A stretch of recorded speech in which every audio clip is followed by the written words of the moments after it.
ओम नमो भगवते वासुदेवाय।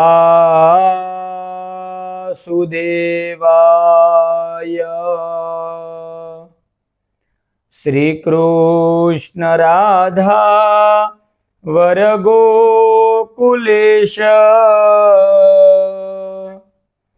गोपाल गोवर्धननाथ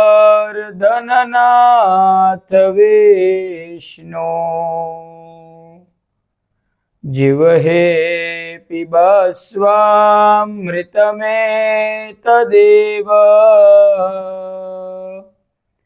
गोविंद दामोदर माधवेति। श्रीमद् भागवत महापुराण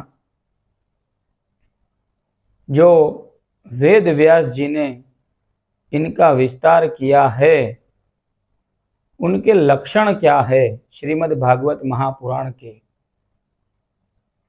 तो श्रीमद् भागवत महापुराण के 10 लक्षण है। इस 10 लक्षण को अगर आप अच्छे से जान लेंगे तो आपको श्रीमद् भागवत महापुराण की महानता के बारे में पता चलेगा कि ये 10 लक्षण जो है यह वास्तविक श्रीमद् भागवत महापुराण के नहीं है, ये तो ब्रह्मांड के लक्षण है, ऐसा जान पड़ता है। तो श्रीमद् भागवत महापुराण के 10 लक्षण कौन से हैं और इनको हम जानने का भी प्रयत्न करेंगे कि इनकी डेफिनेशन, इनकी व्याख्या भी क्या है, लक्षण कौन से है, और इस लक्षण का विस्तार से वर्णन करेंगे कि इनकी व्याख्या भी क्या है। तो सबसे पहले श्रीमद् भागवत महापुराण के जो 10 लक्षण है उसमें से सबसे पहला है सर्ग, दूसरा विसर्ग, तीसरा स्थान, चौथा पोषण, पांचवा उति, छठा मनवंतर, सातवां ईशानु कथा, आठवां निरोध, नौवां मुक्ति और 10वां आश्रय। तो क्रमशः सर्ग, विसर्ग, स्थान, पोषण, उति, मनवंतर, ईशानु कथा, निरोध, मुक्ति और आश्रय, ये 10 श्रीमद् भागवत महापुराण के लक्षण है जिन्हें मैं अब आपको समझाता हूं। तो सबसे पहला जो है वो है सर्ग। सर्ग किसे कहते हैं?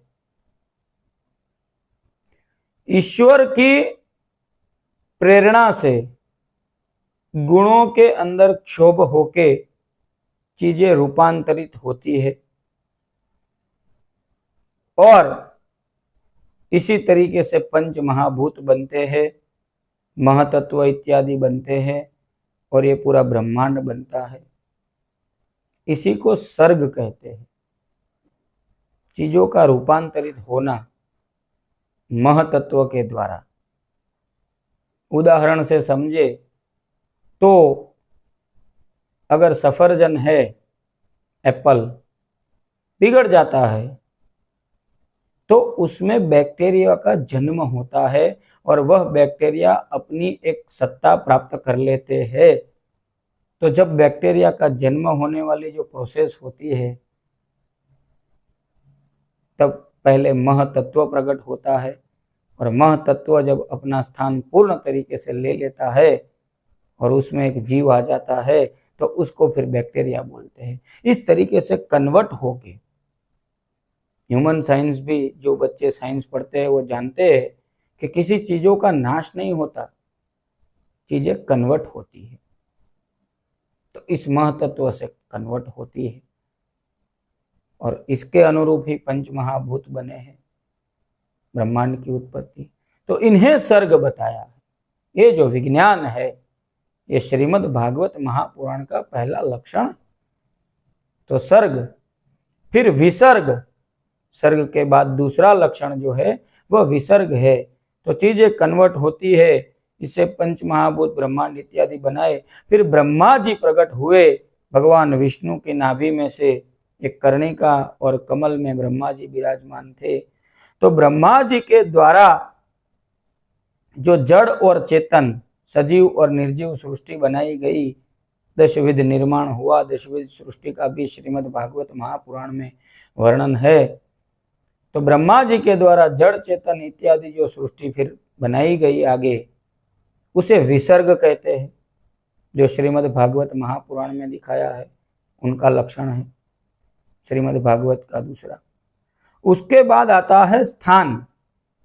तो सभी चीजें बनी, लेकिन सभी चीजों को अपनी मर्यादाओं में ईश्वर ने सीमित किया, क्योंकि सबसे ऊपर की जो सत्ता है वो तो केवल भगवान श्री हरि नारायण की है। क्यों अभी के अभी समुद्र अपनी मर्यादा लांघ के पृथ्वी को डुबा नहीं देता है? क्यों अभी वायु इतनी तेज नहीं बहती है कि सब उड़ा के ले जाए? सब अपनी मर्यादा में है। तो अपनी मर्यादाओं में सीमित होना, यह तीसरा लक्षण जिसे स्थान बोलते हैं, कि अपने स्थान में रहना, अपनी मर्यादाओं में सीमित होना। मनुष्य की भी एक मर्यादा है, तो सभी की एक मर्यादा तय की गई है। उससे बाहर जाने की कोई कोशिश करता है तो उसका नाश हो जाता है, क्योंकि भगवान वो सर्वोपरि है। तो स्थान सबके तय किए गए, मर्यादाएं तय की गई, यह तीसरा लक्षण। चौथा लक्षण है पोषण। अब जिसके स्थान में जो है वह पोषित हो रहा है, तो भगवान इस सृष्टि का पोषण कर रहे हैं, भगवान की कृपा से सब पोषित हो रहे हैं, उसे पोषण कहते हैं। उसके बाद आता है ऊती, यह पांचवा लक्षण बताया गया है। तो कर्म के द्वारा, कर्म के बंधनों में डालती जो वासना है उसे ऊती कहते। हमने किया है तो हमें फल चाहिए, वासना उत्पन्न होती है। पुत्र से, पत्नी से, माता पिता से कुछ न कुछ चाहिए, तो कर्म फल की वासना, उसे ऊती कहा है। ये भी श्रीमद् भागवत महापुराण में विस्तार से बताया है। ये लक्षण है श्रीमद् भागवत महापुराण का। उसके बाद जो लक्षण है वो है मनवंतर। तो श्रीमद् भागवत महापुराण में बार बार ये कथा आती है कि ये मनु हुए, वो मनु हुए। तो 14 मनु, भगवान की बनाई हुई सृष्टि में जो 14 मनवंतर काल है, जिन्हें हम 14 मनु कहते हैं, तो यह श्रीमद् भागवत महापुराण का छठा लक्षण है, जिसे हम 14 मनवंतर कहते हैं। उसके बाद श्रीमद् भागवत महापुराण का 7वां लक्षण है ईशानु कथा।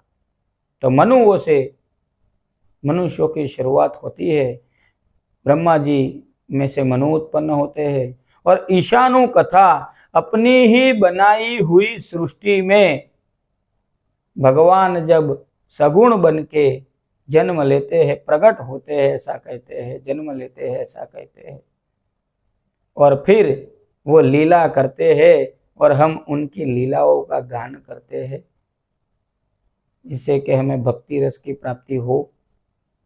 तो ईशानु कथा, जो ईश्वर जन्म लेते हैं उनकी कथा, उनकी भक्ति, ये 7वां लक्षण है श्रीमद् भागवत महापुराण का।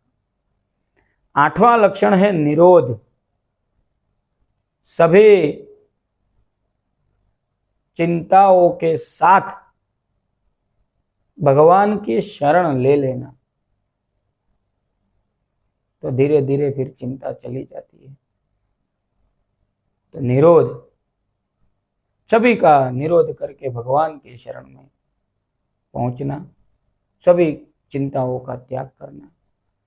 उसके बाद है मुक्ति। चिंताओं का त्याग कर दिया तो उसके बाद का लक्षण, 9वां लक्षण मुक्ति है। अज्ञान कल्पित मैं, मेरा, कर्तापन, भुक्तापन, मैं कर रहा हूं, मैं भुगत रहा हूं, मेरा कर्म फल की वासना में बंधना, अज्ञान कल्पित जो ये ज्ञान है उसमें से मुक्त हो जाना, छूट जाना, इसी को मुक्ति कहते हैं। ये श्रीमद् भागवत महापुराण का 9वां लक्षण है। और 10वां लक्षण जो है वो है आश्रय। जिस परम पिता परमात्मा परम तेज भगवान श्री नारायण श्री हरि ने सृष्टि की उत्पत्ति की है, सृष्टि का प्रलय भी जिनसे होता है और सृष्टि का पालन भी वे करते हैं, वह स्वयं प्रकाश परमात्मा, उनका शरण ही आश्रय है। आश्रय के लिए ही जो 10वां लक्षण श्रीमद् भागवत महापुराण का आश्रय है, इस आश्रय के लिए ही उपरोक्त 9 लक्षण समझाए गए हैं कि कैसे ब्रह्मांड बना है, कैसे सब चीज आगे बढ़ी है, कैसे सब जगह सब चीज व्याप्त है। तो सर्वत्र परमात्मा की सत्ता है, उस परमात्मा की आश्रय ले लेना। इसको बार बार सुनेंगे इस वीडियो को तो पता चलेगा कि ये श्रीमद् भागवत महापुराण के लक्षण बता रहे हैं या ब्रह्मांड के लक्षण है। इसीलिए कहते हैं कि श्रीमद् भागवत महापुराण की कथाओं को बार बार सुनना चाहिए। इसमें जो विज्ञान बताया है वो अन्यत्र और कहीं भी नहीं। तो ये श्रीमद् भागवत महापुराण के लक्षण मैंने आपको बताए, जिससे भगवान का आश्रय प्राप्त होता है। भगवान के आश्रय में रहिए, श्रीमद् भागवत कथाओं को बार बार सुनिए, अपना कल्याण करें।